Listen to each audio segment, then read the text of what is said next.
আজ আলোচনা করছি তোমাদের সাথে একটা গুরুত্বপূর্ণ রচনা, বৃদ্ধাশ্রমে বসবাসকারী একজন নারীর আত্মকাহিনী। প্রথমেই দেখো একটা কোটেশন আছে, যেতে পারি যে কোনো দিকেই আমি চলে যেতে পারি, কিন্তু কেন যাব? সন্তানের মুখ ধরে একটি চুমু খাবো। শক্তি চট্টোপাধ্যায়। ভূমিকা পয়েন্ট করবে তোমরা। তো ভূমিকা শুরু করছি। দেখো, আমারও এই স্বপ্ন ছিল, জীবনের অন্তিম মুহূর্তে সন্তানের মুখে শুধু একটি চুমু খেয়ে চলে যাব এই পৃথিবী থেকে, কিন্তু সে স্বপ্ন পূর্ণ হয়নি। এখন আমার ঠিকানা বৃদ্ধাশ্রম, বয়স ৮০। নির্জন একাকিত্বে আমার প্রহর কাটে 10x8 ফুট একটা ঘরে। সময়ের বুকে কান পেতে শুনি জীবনের টপ্পা ঠুংরি। একটি টেবিল ঘড়ির টিকটিক শব্দ ছাড়া আমার জীবনের আর কোনো সংলাপ নেই আর এক মুহূর্ত বেঁচে থাকার আশ্বাস। জীবন বীণার তারগুলো আচ্ছিন্ন, সুরহীন সব সঙ্গীতের ধার, সংকুচিত দৃষ্টির সম্মুখে শুধু অন্ধকার। মৃত্যু যদি করুণা করে কখনো, তবে শান্তির পথ ধরে চলে যাব হিম শীতল ঘরে। পরের পয়েন্ট, অতীত স্মৃতির ধূসর পথে। আমার জীবনেও বসন্ত এসেছিল অপরূপ সাজে। পার্থিব সুখের কোনো অভাব ছিল না আমার। হয়েছিলাম সন্তানবতী, স্বামী সোহাগের মণিহর্মে স্থান হয়েছিল আমার।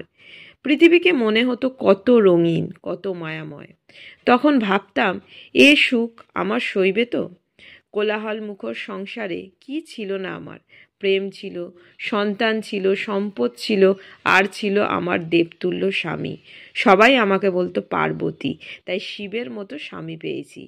আর আমার যখন প্রথম সন্তান হলো, তখন সবাই বলেছিল, এ যে ভাগ্যবতী সতীলক্ষ্মী। আদর করে ছেলের নাম রেখেছিলাম অভিপ্রায়। ভেবেছিলাম এই অভিপ্রায় আমার মনের ইচ্ছা পূর্ণ করবে একদিন। তারপর আমার মেয়ে হলো, ঘরে যেন লক্ষ্মী এলো, তাই তার নামও রাখলাম লক্ষ্মী। লক্ষ্মীর বিয়ে হলো কলকাতা শহরে। কত বড় বংশ তার শ্বশুরবাড়ি। ছেলেরও বিয়ে দিলুম ধুমধাম করে, বড় অফিসে চাকরি করে। তারপর একদিন ঈশান কোণে একখণ্ড কালো মেঘ দেখা দিল, উঠল জ্বর, ভেঙে গেল আমার ঘর। স্বামীর মৃত্যু হলো হৃদরোগে, তবু আশায় বুক বেঁধে ছেলে বউ নিয়ে স্বপ্ন দেখেছিলাম বাকি জীবনটা সুখে কাটাবার। কিন্তু সেই স্বপ্নও ভেঙে গেল। কিছুদিন যেতে না যেতে সংসারে আমি যেন বোঝা হয়ে দাঁড়ালাম। আমার ভার আর কেউ বইতে পারল না। আমার আদরের ছেলে অভিপ্রায় আমাকে দিয়ে গেল বৃদ্ধাশ্রমে। পয়েন্ট হচ্ছে নির্জন একাকিত্বে। শহর থেকে দূরে নিরালা আবাসন আমার বর্তমান ঠিকানা। সব আছে এখানে, শুধু নেই নিজের আপনজন। মানুষ তো দেবতা নয়, অথবা পশুও নয়।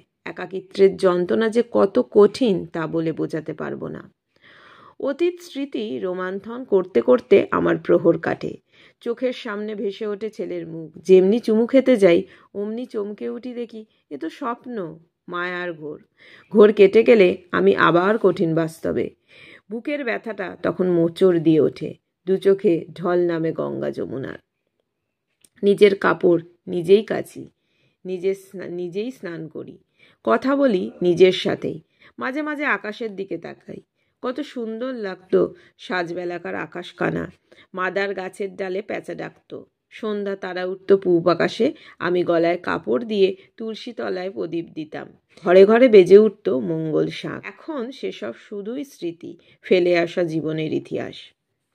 তার পরের পয়েন্ট, জীবন মৃত্যুর মাঝামাঝি। আমি দাঁড়িয়ে আছি জীবন মৃত্যুর ঠিক মাঝখানে। জীবনটা বড় ধূসর, মৃত্যু উজ্জ্বল। জীবন যন্ত্রণাময় আর মৃত্যু শান্তির। আমি এখন শান্তি চাই। মৃত্যুকে আলিঙ্গন করতে ইচ্ছা করে, কিন্তু ইচ্ছে করলেই তো আলিঙ্গন করা যায় না। আমার ছেলে অভিপ্রায় গত মাসে এসেছিল আমাকে দেখতে। তার নাকি একটা ছেলে হয়েছে, আমার নাতি। শুনেই বুকটা হু হু করে উঠল। হয়তো এ জীবনে তাকে স্পর্শ করতে পারবো না। সেও বড় হতভাগা। কে তাকে শোনাবে রূপকথার গল্প? কে তাকে কোলে পিঠে করে মানুষ করবে? ঠাকুমার ঝুলি এখন তাই ধুলোয় গড়াগড়ি যায়। এখন সে হ্যারি পটার পড়বে। লাস্ট পয়েন্ট, অন্তিম সংলাপ। জীবনে দুঃখ কি জিনিস বুঝতে পারিনি।